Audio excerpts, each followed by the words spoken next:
Hello, I'm Peter Kirkwood, Principal Consultant with Zinnov, and I'll be hosting today. With us, we have Brandy Alfred giving the keynote presentation.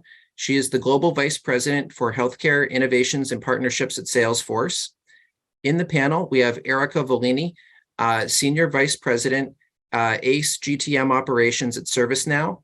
Christian Thysgaard, Global Vice President, BTP Partner Ecosystem at SAP. And Hina Shah, the Senior Partner Development Manager for Database Services at AWS. So partner ecosystems are increasingly the focus of how technology is sold. So it's absolutely critical for every tech company to get this right. We're finding that the growth in companies that do this well and have mature partner growth systems, they're growing at 2 times the speed.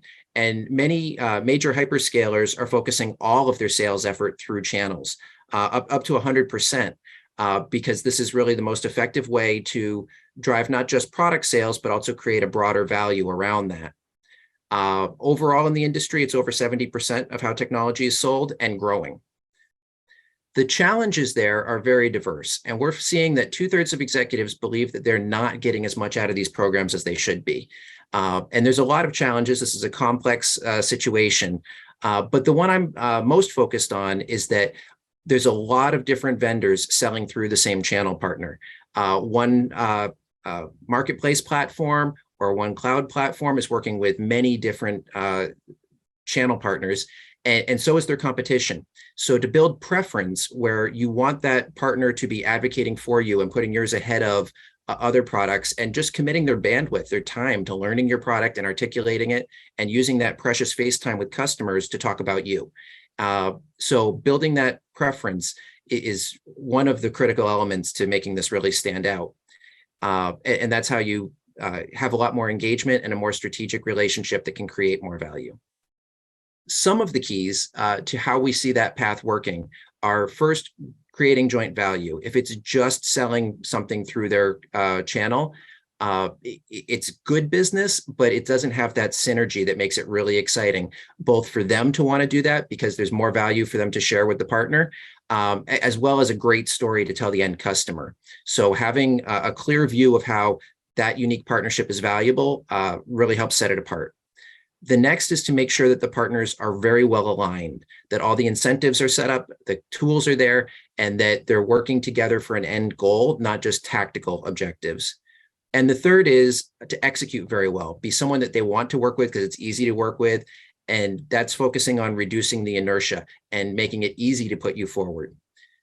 So to drill into these 3 points, the first is some of the paths to that value creation. Adjacent products are a very common one. If something's part of the same workflow and is able to continue that and give a richer experience to the end user, that can be very powerful.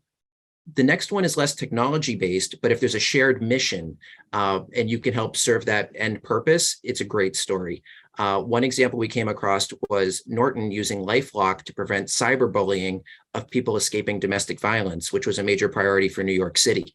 And while they were approaching with very different tools, they were serving a common end, and that made it a powerful story. The next path to joint value creation is domain expertise.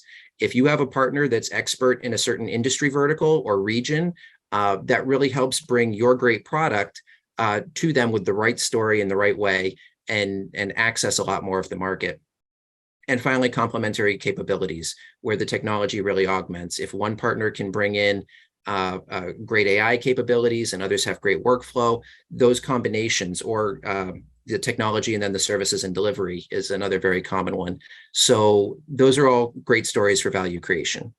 In order to achieve alignment, there's a lot of moving pieces, and I'll leave most of these to the discussion to dive into deeper, but it's definitely a complicated piece to make sure that the entire partner program and all the people engaged in it have that alignment. The structure's there, the understanding's there, and that joint story that they're working towards really lets it become more than the sum of its parts.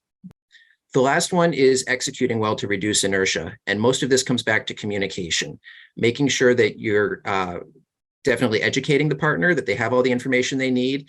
And sometimes this can lead to information overload, but doing it right is very important. So part of that would be tools, automation perhaps, really make sure that people can get what they need when they need it, so that they want to work with you because they don't have to struggle to find the information to make it successful.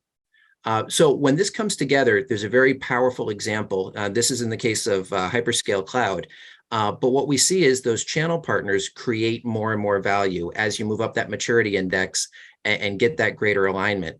It starts where basic reseller channels only sells an additional 50 cents of services and creates that additional value on top of the product to an incremental extent. And at the high end of the model, there's 10 times as much additional value created on top of the product. And that's really the prize that everybody's going for and why this is such a powerful model. With that, I'd like to transition this to the keynote for Brandy's perspective.